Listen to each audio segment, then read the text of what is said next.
반갑습니다. 말씀으로 하루를 여는 주님의 백성들을 예수님의 이름으로 축복합니다. 2023년 10월 17일 화요일 오늘 주신 말씀은 열왕기상 17장 8절부터 24절까지입니다. 여호와의 말씀이 엘리야에게 임하여 이르시되 너는 일어나 시돈에 속한 사르밧으로 가서 거기 머물라. 내가 그곳 과부에게 명령하여 내게 음식을 주게 하였느니라. 그가 일어나 사르밧으로 가서 성문에 이를 때에 한 과부가 그곳에서 나뭇가지를 줍는지라. 이에 불러 이르되 청하건대 그릇에 물을 조금 가져다가 내가 마시게 하라. 그가 가지러 갈 때에 엘리야가 그를 불러 이르되 청하건대 내 손에 떡 한 조각을 내게로 가져오라. 그가 이르되 당신의 하나님 여호와께서 살아계심을 두고 맹세하노니 나는 떡이 없고 다만 통에 가루 한 움큼과 병에 기름 조금뿐이라.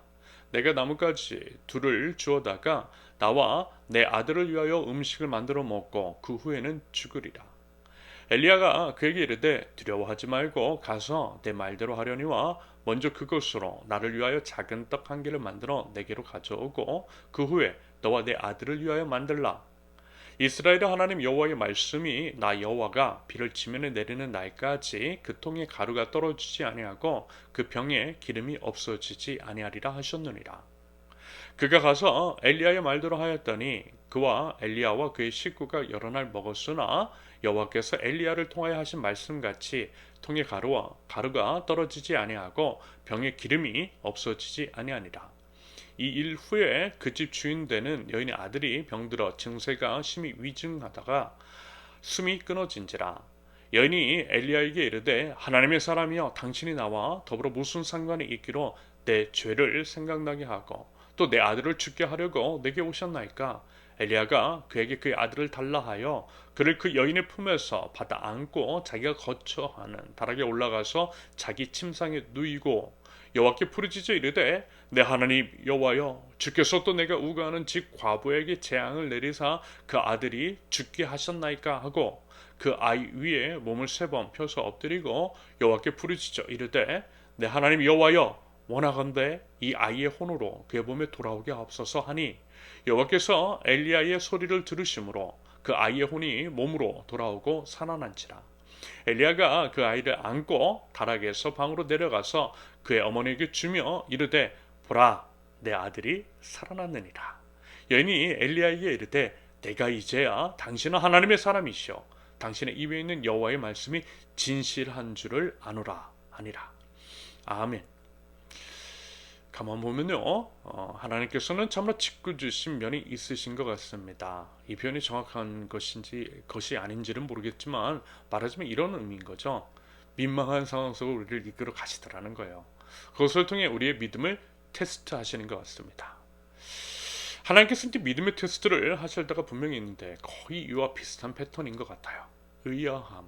어떤 의미로는 상식을 넘어서는 선택을 요구하실 때가 있다라는 거죠. 말하자면 오늘 본문이 그렇습니다. 일단 이제 엘리야에게 그것들을 요구하세요. 여러분 한번 생각해 보세요. 엘리야가 아무리 이제 선지자이긴 하지만 그래도 남자잖아요. 그런데 엘리야 보고 과부의 집에 기거하라고 말씀하십니다. 여러분 상상해 보시라니까요. 아무리 이제 사역자를 할지라도 아들 하나 있는 과부의 집에 기거한다라고 하는 것이 주변 사람들로 하여금 오해를 불러일으킬 여지가 과연 없었겠느냐라는 것입니다. 오히려 살만한 것들을 하지 않는 것이 또한 지혜잖아요. 그런데 그걸 하라고 하셨어요. 게다가 지금 과부의 상황이 참으로 어렵습니다. 곤란해요. 오랜 기근으로 인해서 먹을 것이 다 떨어졌습니다. 기댈 만한 남편이 있는 것도 아니었고 남성 중심의 가부장적인 사회 안에서 과부는 분명한 약자입니다. 더더군다나 우상사회 안에서 약자에 대한 사회적인 책임 및 돌봄을 기대할 수는 없는 것이 사실입니다. 그래서요 죽으려고 했던 거예요. 마지막 남은 가루와 기름으로 전병을 만들어 먹고 죽으려고 하는 상황입니다. 그런데 그런 그녀에게 벼룩의 간을 빼먹듯 먹을 것을 가져오라고 하는 것은 여러분 인간의 상식 염치 같은 것을 넘어서는 것이 아닐까요? 그래서요 엘리야로서도 쉽지 않은 선택이었을 것입니다. 그런데 어제도 이제 잠시만 언급을 드렸잖아요. 저의 경우를 말씀드리면서요. 사역자의 길, 하나님의 사람의 길은 그럼에도 불구하고 자존심, 염치 그런 것들은 다 내려놓고 하나님의 말씀에 순종하는 것이라고 말씀을 드렸습니다. 다만 여기서 이제 주의해야 할 것은 이 말씀을 절대 오용해서는 안 된다라는 것입니다. 무슨 얘기냐면 엘리야는 하나님의 말씀, 그와 같은 명령이 분명히 있었다라는 것입니다. 본인 스스로 정한 것이 아니라 하나님의 명령이 있었어요. 하나님의 말씀이 그 전에 있었습니다. 그래서 엘리야가 그 염치 없고 부끄럽고 상식을 넘어서는 일을 했던 것이고, 그것을 우리는 믿음에 대한 순종, 믿음에 따른 순종이라고 이야기를 합니다. 그런데 가만 보면 어때요? 하나님의 말씀, 하나님의 명령이 없음에도 불구하고 가난한 자, 힘없는 자들의 것을 약탈하고 착취하되 하나님의 이름을 운운하면서 그런 악한 짓을 하는 싹군들이 분명히 있다라는 것입니다. 여러분, 절대 이와 같은 범죄를 저질러서도 안 되고요. 성도들은 이런 자들에게 속아서도 안 될 것입니다. 여기서 중요한 것은 말씀, 하나님의 말씀이라는 것. 명확하고 분명한 말씀에 대한 충성과 순종이 필요하다라는 것입니다. 엘리야는 그랬다라는 거예요. 한편 사라밧 과부의 경우에 있어서도 대단한 믿음의 시험이었을 것 같아요. 여러분, 당연히 그렇죠. 남편 없는 과부이기도 하고 먹을 것이 없어 아들과 함께 죽으려고 하는 자신에게 도대체 뭘 기대할 것이 있다고. 아무리 하나님의 선지자라고는 하지만 외간 남자가 함께 살겠다라고 하고 게다가 먹을 것까지 가져오라고 하는 상황 속에서 마음이 참으로 어려웠을 것 같습니다. 그런데요, 그럼에도 믿었어요. 하나님을 믿었고요. 하나님의 사람인 엘리야의 입술을 통해서 선포된 말씀을 믿었습니다. 믿었기 때문에 엘리야를 받아들였고 엘리야의 말대로 음식을 만들었던 거예요. 물론 주저했을 수는 있겠죠. 성경이 그것에 대한 묘사는 없다 할지라도 사람이기 때문에 충분히 심리적인 갈등은 분명히 있었을 것입니다. 여러분, 사람 다 똑같아요. 갈등 없는 사람 없다라는 것입니다. 하지만 그럼에도 믿었고 믿음에 따른 행동, 즉 엘리야를 위해서 음식을 만들어줬다라고 하는 것이 핵심입니다. 그리고 무엇보다 믿음으로 행동하였을 때에 정말 어떤 일이 벌어진 거예요. 통에 가루가, 병에 기름이 떨어지지 않았던 것입니다.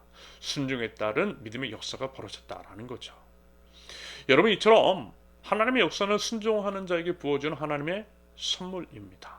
여러분, 부디 그 믿음이 있고요. 믿음에 따른 하나님의 역사를 경험하는 저 여러분들이 되실 수 있기를 바랍니다. 그러면서 그뿐만이 아니었더라는 것. 아들이 이제 병들어 죽었을 때 과부는 엘리야를 찾아가요. 엘리야를 찾아갔는데 엄밀히 말하면 엘리야가 섬기는 하나님을 찾아간 것이겠죠. 그리고 그녀는요, 신기하게도 자신의 죄를 이야기합니다. 죄를 이야기했다라고 하는 것은 이 모든 것이 거룩하신, 죄 없으신 하나님께 달려 있음을 믿는 신앙 고백으로 이해할 수 있는 부분이겠습니다. 결국 아들의 이제 죽음을 목격하면서 그 비통한 심정 가운데에 이 모든 것들, 인간의 생명까지도 하나님께 온전히 달려 있음을 믿었으며 그 믿음에 따른 고백으로서 엘리야 앞에 나와 하나님께 매달렸을 때에 하나님께서 엘리야를 통해서 과부의 아들을 살려주셨던 것입니다. 여러분, 오늘 본문은요, 참으로 이제 단순하고 명확하면서도 솔직히 우리가 참 많이 잊어버렸고 또 잃어버렸던 중요한 신앙의 본질입니다. 믿음, 믿음에 따른 순종, 순종의 결과로서 하나님의 역사하심에 대한 경험, 그리고 간증. 여러분, 과연 이런 것들이 우리의 삶 속에 있더냐는 것입니다. 솔직히 많이 없어졌죠. 많이 사라졌어요. 그래 보여요. 일단은 하나님이 별로 필요 없는 너무나 풍족한 세상에 살고 있는 것 같습니다. 아니면 돈이면 뭐든 되는 사회더라는 거예요. 그래서 하나님을 찾는 것보다 돈을 모으고 돈 많은 사람들을 찾는 것이 더 나아 보여요. 그렇게 여기고 살아가는 사람들이 너무 많습니다. 교회 안에도 너무 많아요. 글쎄요, 교회 안에 말씀이 있긴 한 걸까요? 아니요, 설교는 많은 것 같은데 진짜 하나님의 말씀은 찾아보기가 쉽지 않습니다. 그저 이제 듣기 좋은 이야기, 인간관계라든지 자기개발식의 강의만 난무하는 것 같습니다. 하나님의 말씀을 통해 하나님께서 시키시는 것이라면 당연히 상식선에서 혹은 인간의 계획대로 가늠이 되는, 단지 이제 그 정도가 아니라 믿음이 있어야만 일어나는 일들이어야만 할 텐데 믿음이 없어도 되는 그 정도의 상식적인 딱 그 정도의 이야기만 가득해 보여요. 믿음의 모험, 믿음의 도전에 대해서는 언급이 없다라는 것입니다. 아니면 사적 이익을 추구하는 과한 욕심을 보이되 그것을 이룸에 있어서 하나님의 방법이 아니라 인간의 방법을 과하게 몰아침으로써 사람을 다치게 하는 일들이 적지 않아 보이더라는 것입니다. 여러분, 지금은 참으로 이제 하나님의 말씀이 있고 그 말씀이 인간의 상식을 넘어서는 것인데 그럼에도 그것에 대한 우리의 순종이 있을 때에 하나님의 역사하심을 경험해야만 하는 때라고 생각합니다.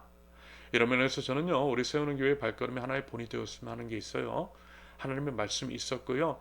일반적이고 상식적인 것을 넘어서는 말씀에 대한 순종이 나름 있었기 때문입니다. 그러면서 이미 그에 대한 하나님의 역사하심 같은 것들도 마부하고요. 나중에 이 부분들에 대해서 간증할 수 있는 날이 오기를 기도하면서 또 기대하고 있습니다. 여러분들도 함께 이제 기도하시면서 함께 동참하여 주실 수 있기를 바랍니다. 믿음의 모험 함께 해보자라는 것입니다. 바라기는 오늘 오직 신실하신 여호와 하나님을 신뢰하는 믿음으로 믿음의 역사를 써 내려나갈 줄 아는 믿음의 백성들, 우리 세우는 교회 모든 성도들이 되실 수 있기를 예수님의 이름으로 축원합니다. 함께 기도합니다. 하나님의 말씀 앞에 엎드립니다. 하나님의 말씀을 귀 기울여 듣고 우리 하나님께서 말씀하여 주신 것이면 설령 저희 이성과 상식을 넘어서는 것이라 할지라도 온전한 순종을 통하여서 제 믿음을 증명할 수 있도록 하나님 저희 믿음을 더하여 주시옵소서. 예수님의 이름으로 기도합니다. 아멘. 하나님께서 오늘 주신 말씀과 각자의 기도 제목을 놓고 우리 잠시 기도합니다.